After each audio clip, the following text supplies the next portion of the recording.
Vous êtes sur France 24 et vous avez raison. Bienvenue dans votre journal de l'Afrique. À la une ce soir, cet accord de principe en vue d'un cessez-le-feu signé à Doha entre le gouvernement congolais et les rebelles du M23 soutenus par le Rwanda. Les deux parties travaillent sur un accord de paix durable dans un délai d'1 mois. Nous irons sur place dans cette édition et nous recueillerons aussi les réactions des habitants de Goma, une des deux grandes villes contrôlées par les rebelles. La surprise dans la politique camerounaise vient de Maurice Kamto qui se présente sous la bannière d'un autre parti que le sien en espérant pouvoir se présenter à la présidentielle du 12 octobre. Et nous irons sur place pour voir si cette stratégie serait payante. Et nous irons à Lomé à la rencontre du sculpteur des géants Atisso Goya, un jeune artiste de 20 ans qui tente de changer l'espace public togolais en un musée à ciel ouvert. Reportage à suivre. On ouvre ce journal par cette déclaration de principe signée à Doha entre le gouvernement de la République démocratique du Congo et les rebelles du M23 soutenus par le Rwanda. Ces rebelles ont pris le contrôle d'une partie du territoire des deux grandes villes plus tôt cette année. Les deux parties ont accepté de travailler vers un cessez-le-feu permanent et de commencer les négociations sur un accord de paix durable dans un délai d'1 mois. Les précisions d'Emmett Livingstone à Kinshasa. Il s'agit d'une avancée diplomatique importante. Après 3 mois de négociations secrètes menées à Doha, le gouvernement de la République démocratique du Congo et les rebelles du M23 ont signé une déclaration de principe samedi, ouvrant la voie à un cessez-le-feu permanent.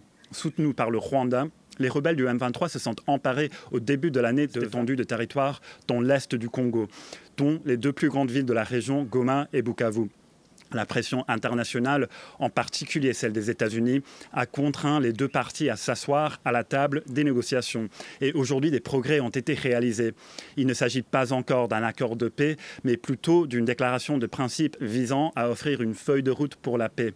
Cette déclaration prévoit un engagement envers un cessez-le-feu permanent qui sera supervisé par un mécanisme de vérification. Elle contient également des dispositions relatives à la lutte contre les discours de haine, au retour des réfugiés et à l'importance du rétablissement de l'autorité de l'État sur l'ensemble du territoire congolais. Toutefois, de nombreux problèmes épineux doivent encore être résolus lors de ces futures négociations. Par exemple, le M23 ne souhaite pas quitter les territoires qu'il occupe, alors que ceux-ci constituent une exigence fondamentale du gouvernement congolais. Les deux parties se sont engagées à mettre en œuvre la déclaration de principe d'ici le 29 juillet. Et plus important encore, le gouvernement congolais et le M23 se sont engagés à entamer des négociations en vue d'un accord de paix permanent au plus tard le 8 août. Et comment réagissent les habitants de Goma, une des deux grandes villes aux mains justement des rebelles du M23 AFC depuis janvier dernier? Éléments de réponse, ils sont au micro de nos correspondants sur place. C'est une lueur d'espoir pour des centaines de milliers de la population de l'Est du Congo qui étaient directement affectée par les atrocités de la guerre. Au-delà de ça, je pense également que c'est une avancée très significative dans le processus de la paix à l'Est de la RDC. La population veut voir cette guerre s'arrêter. Ce qui se passe à Doha avec l'accord de principe. Maintenant là, on veut voir les armes se taire. Parce que dès qu'il y a le bruit des armes, c'est toutes les activités qui sont paralysées.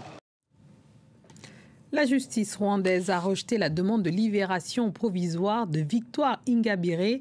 L'opposante est accusée de conspiration, diffusion de messages haineux et d'appartenance à un groupe illégal. Son dossier est lié à l'arrestation en 2021 de proches et d'un journaliste.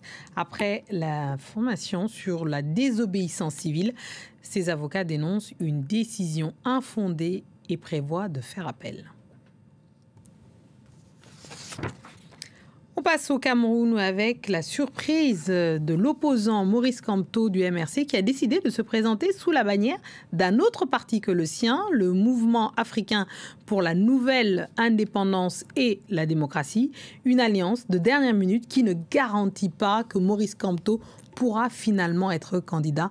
On fait le point à Yaoundé avec notre correspondant sur place, Marcel Amoko. C'est finalement sous la bannière du mouvement africain pour la nouvelle indépendance et la démocratie, le Manidem, que Maurice Kamto a présenté sa candidature à l'élection présidentielle d'octobre prochain. Une pirouette qui lui permet de contourner le code électoral qui dispose que seuls les partis ayant des élus peuvent présenter un candidat. Est-il pour autant sorti de l'auberge? Rien n'est moins sûr puisqu'une autre disposition de la loi électorale stipule qu'on ne peut militer dans deux partis à la fois. Maurice Kamto, dans ce cas, a-t-il démissionné du MRC suivant les dispositions prévues par la loi? Les avis divergent sur cette question. En tout état de cause, le ministre camerounais de l'administration territoriale a déjà prévenu qu'aucune contestation ne sera tolérée en cas de rejet d'une candidature. Lorsque les candidats à l'élection présidentielle de 2025 seront validés par les instances compétentes, aucune autre forme de revendication ne sera tolérée. Après 2025, il y aura forcément 2032.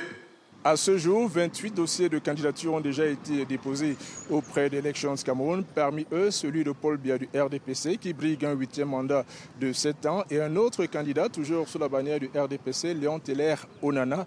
Des poids lourds comme Issa Tchirouma Bakari du FSNC et Bello Bouba Maïgari de l'UNDP qui ont récemment rompu l'alliance avec le parti au pouvoir, mais également Cabral Libi du PCRN et Joshua aussi du SDF, classé 3e et 4e en 2018. Les postulants ont jusqu'au 21 juillet prochain pour déposer leur dossier de candidature à cette élection présidentielle prévue le 12 octobre prochain. L'ancien chef de l'État gabonais Ali Bongo Ondimba rompt le silence. Depuis l'étranger, il réaffirme avec force son autorité à la tête du Parti démocratique gabonais. Le PDG est englué dans une crise interne depuis plusieurs mois. Les précisions de notre correspondant à Libreville, Ismaël Obiangze. Pour sa prise de parole depuis son départ du pays, dans une déclaration lue par Ali Akbar Onanga et diffusée par la presse locale en ligne, Ali Bongo Ondimba lance un message clair. Le PDG n'est pas une simple organisation politique, il est une idée, un héritage, l'incarnation d'une vision du Gabon. L'ex-chef d'État, officiellement à l'étranger pour des raisons de santé, après avoir annoncé son retrait de la vie politique, conteste finalement la légitimité des instances du parti dirigé par Blaise Louembe. Il accuse aussi l'actuel chef d'État de vouloir démanteler, selon ses propres termes, le seul parti capable de constituer une opposition structurée et crédible au Gabon. Son intervention surprise en rajoute à la guerre des clans qui déchire le PDG depuis la chute du régime. Deux ailes s'opposent, celle d'Ali Akbar Onanga, proche d'Ali Bongo, et celle de Blaise Louembe, se revendiquant de l'héritage du père Bongo. Pour l'analyste politique Michel Ndong Esso, le PDG a un tournant à 2 mois des élections législatives et municipales. Ali Bongo Ondimba risque de porter le coup fatal à ce parti parce que si jamais les deux ailes ne trouvent pas un consensus, on peut arriver à une situation où le PDG est empêché, est interdit de participer aux prochaines élections, ce qui signifierait en quelque sorte la mort de ce parti. La nouvelle direction du PDG n'a pas encore réagi à cette déclaration, mais l'avenir de ce parti historique se joue désormais dans cette lutte d'influence interne. La Guinée a désormais un nouveau fichier électoral. Le document a été présenté ce samedi aux partis politiques et à la société civile.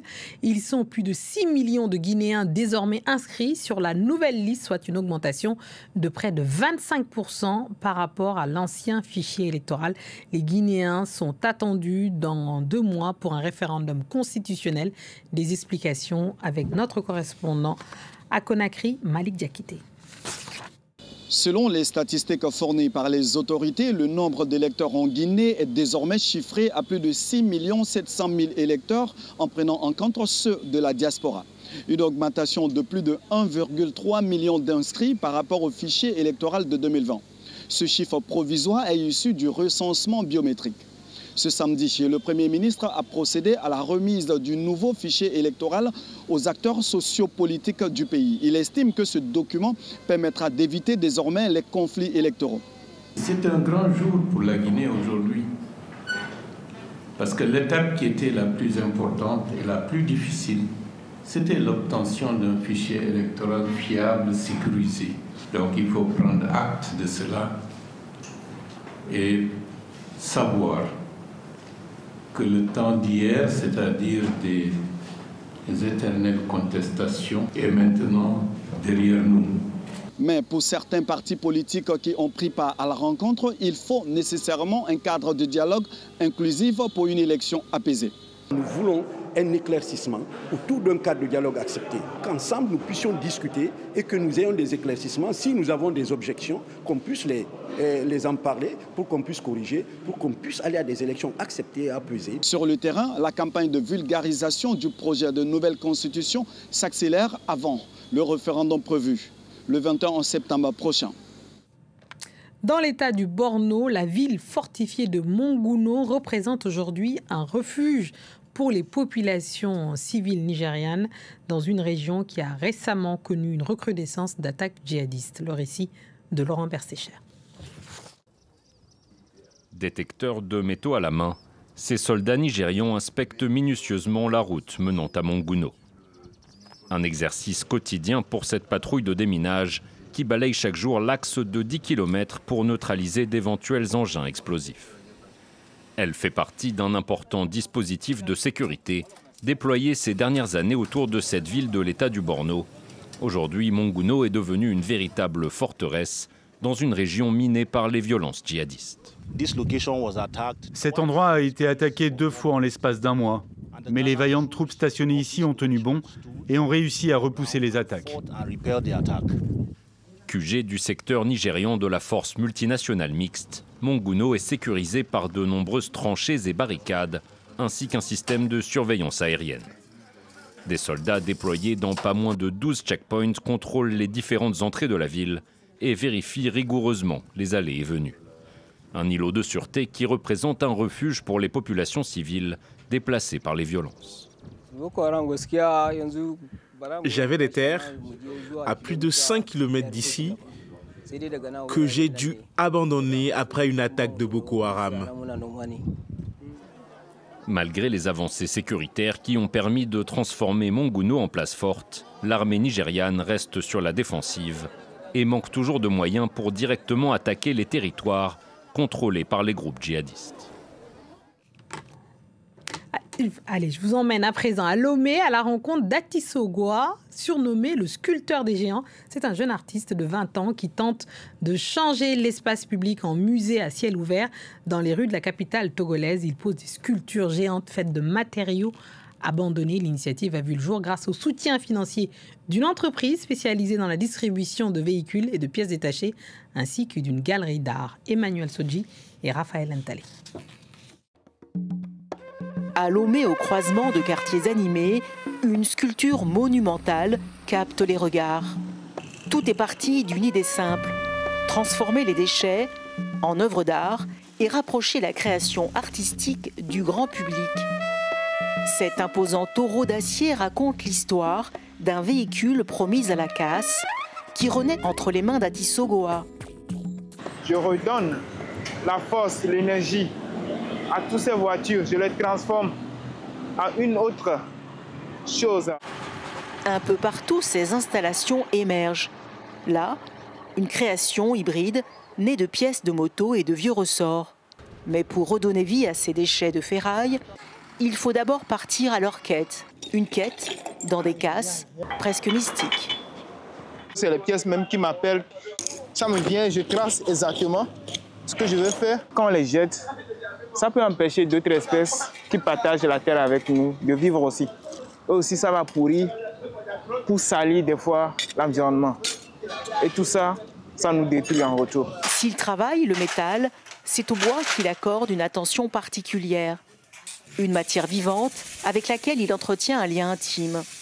Entre les mains du sculpteur, le bois murmure un message qu'il veut transmettre au monde. Je communique avec le bois pour raconter une histoire derrière, transmettre au fait les messages que tu ressens dans ce monde pour que tôt ou tard aussi, les futures générations peuvent comprendre ce que tu as ajouté pour notre société.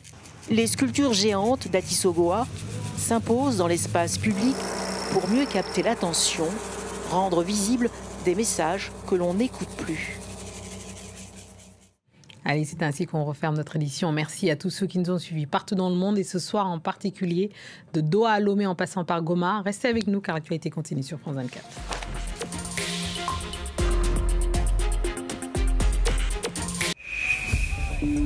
We will use all necessary state, local, federal, and military resources to carry out the largest domestic deportation operation in American history. Aujourd'hui, aux États-Unis, personne n'est à l'abri d'une rafle de l'ICE, la police chargée de l'immigration. I have the right for due process, don't I? So why are you groping me like this? Arrestation accélérée, expulsion immédiate. De verdad es un secuestro. Los llevaron sin juicio, sin investigación, sin nada. Des méthodes brutales qui ciblent les étrangers vivant dans le pays. Et tous les outils sont bons. I know that they are using artificial intelligence to track protesters and build profiles. These technologies leverage the same kind of tools that are used in warfare. Trump, la chasse aux immigrés. Un nouveau numéro de Reporter à découvrir sur France 24.